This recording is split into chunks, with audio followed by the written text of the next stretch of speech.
So first things first, we are going to use Vim to script for this. Don't be scared.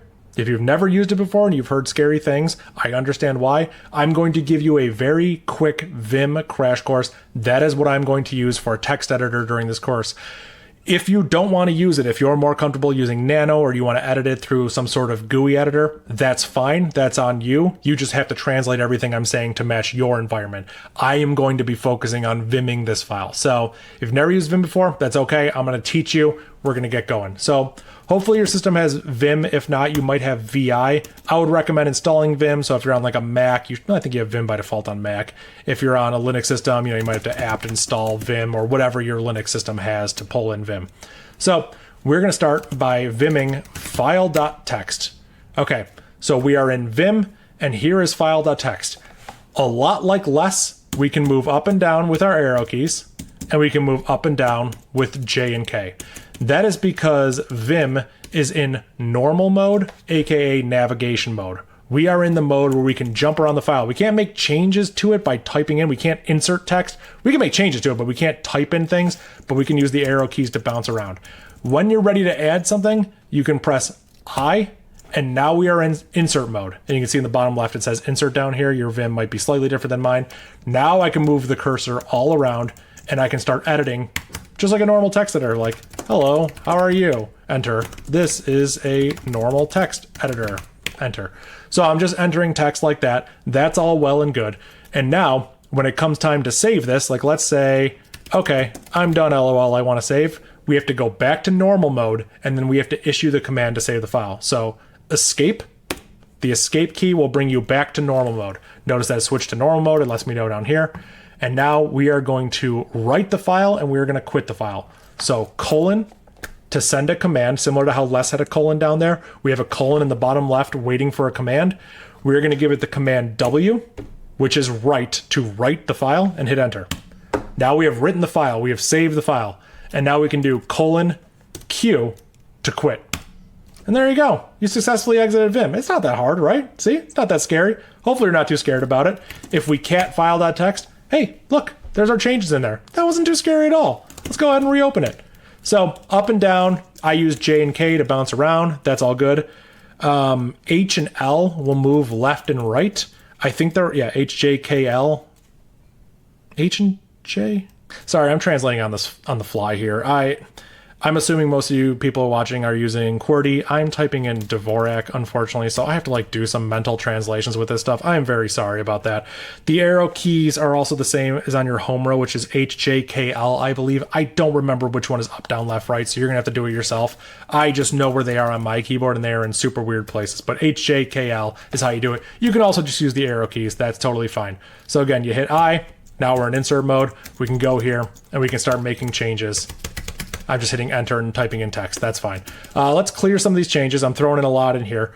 So we are going to get rid of these new lines that I put. So again, you could go into I, which will bring you into insert mode, and then you can just start deleting lines like this. All right, so I don't have time to talk about all the fun shortcuts with Vim. I can just give you a little bit about them. I would recommend if you want to learn this text editor, you're not comfortable with any text editor in general, take the time to learn it, okay? Go find like a course out there or something on Vim because it's super awesome. It's one of my favorite text editors. But if you're comfortable in a different editor, that makes total sense. So for instance, I'm in normal mode here. If I didn't like this line here, I could hit DD and I just delete that line. It's just gone. DD, delete that line. It's gone. Period, delete that line. It's gone. Why? Because period replays the last command I gave, and the last command I gave was DD. So period, period, those lines are gone. I could DD this line here, and I could hit P to paste, and I paste it there. I basically cut and paste. I could YY to yank that line, and P to paste, P to paste, P to paste, P to paste. Oh, I don't want these here. DD, DD. So there are some useful commands. There's a bunch of things you can do. If I go into insert mode, my cursor is on top of the E. That's kind of annoying. What if I went into insert mode, but put my cursor on a brand new line? You can hit O to do that. So what I did is I put my cursor here, I hit O, and now it put a brand new line, basically hitting return for me. And now I can type here. I'm already in insert mode. That's great. Shift O will do the opposite. It'll move your cursor to the top. That's super useful. So I can type here. I hit escape and DD. That's how I got rid of that line so fast. So I might be moving kind of quick here, but the point is you got to have some sort of text that you're comfortable using. Hopefully I gave you enough here with Vim to kind of get going. It's a little bit scary if you've never seen it before, but when we're done with the file, colon, you can combine the two things together down here, WQ, and that is right quit. And now we've saved the file and we've exited here. So if you do find the mode stuff to be a little bit confusing, I think an analogy that could help is normal mode or navigation mode. You could think of it, this whole thing, like a video game, and think of normal mode like the menu. We're in the menu right now. We can't insert new text. We're not actually in gameplay mode. We can just make some changes. We're like at a debug screen. We can make some very high level changes on this file. I could just trash these lines or U to undo, hit U, and it just undoes it. I can make very big sweeping changes. But then when I hit I, now I'm in insert mode. I hit the wrong button. Now that I hit I and I'm in insert mode, now it's like a video game. Now I'm just typing, LOL. And then when I hit escape, I bring back up that debug menu and we can make whatever changes we want to this file. So hopefully that's a good way of thinking about it. Hopefully this isn't too much. This isn't too scary. But yeah, so let's continue. Now that we have this, let's go ahead and make a script. You guys ready to make our first script? It's been a long time coming, but I think we're here now. Let's go ahead and vim script.sh. This file doesn't exist yet. We're going to create it. So there we go. We've created a brand new file down here. So let's go ahead and start putting in some code, because a bash script is just commands. We've been running commands. We could put ls in here and escape :WQ. We're going to right quit the file. We're going to save it. And now we've written our first bash script. Like, I'm not kidding. We've written our first bash script. We could run bash space script.sh and run it, and it ran ls. A bash script is just a series of bash commands that run. That's it. So technically speaking, we've written a bash script. Technically speaking, an empty file is a valid bash script, but we don't need to get existential here. So let's go back into that file. We can do all sorts of stuff here. So we run ls, but we don't want to do that. We want to do something like name equals Dave. Hey, that looks good. Number equals 12. I don't know. Number 12 looks like you. So now we can echo, hello, Dave. There we go. That's awesome. We're not going to use the number, but we're just going to echo, hello. No, that's not right. Sorry. Hello, name. That was a mistake. Oof. Wow. Almost ran that. So we have name equals Dave, number equals 12, and we're going to print hello, name. So let's go ahead, :WQ. Run bash script.sh.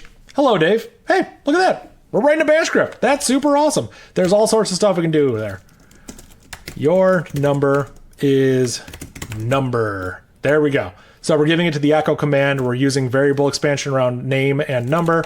Go ahead and :WQ that. I'm pressing up to go back through my history. Run bash script. Hello, Dave. Your number is 12. Hey, this is super easy. This is super awesome, right? This is incredible. Of course, there's more to it that we can do. We could go back in here and we could say system equals uname, and it's going to yell at me because of this syntax. I'll explain this in the next chapter. Just ignore Vim. Vim's being a little bit corrective here by saying this is invalid syntax. It's going to be fine, but I'll show you why it's yelling at me. Hello, name. Your number is number. Your system is : system. There we go. So let's save that. Let's go ahead and run that. Hello, Dave, your number is 12 and your system is Darwin. So, you know what, I'm realizing it might be useful if I keep the script up at the same time. So I could cat script.sh and I could run script.sh. I'm going to use another command I have in my system. It's called bat. I have installed this one myself. It is a Rust tool and it's like cat but with syntax highlighting, so it's super nice. So let's go ahead and leave that up while I run this so you can look at both the source code and the output of it. Your number is 12, your system is Darwin, and that's the output of the uname command. Hey, super simple. That's awesome, right?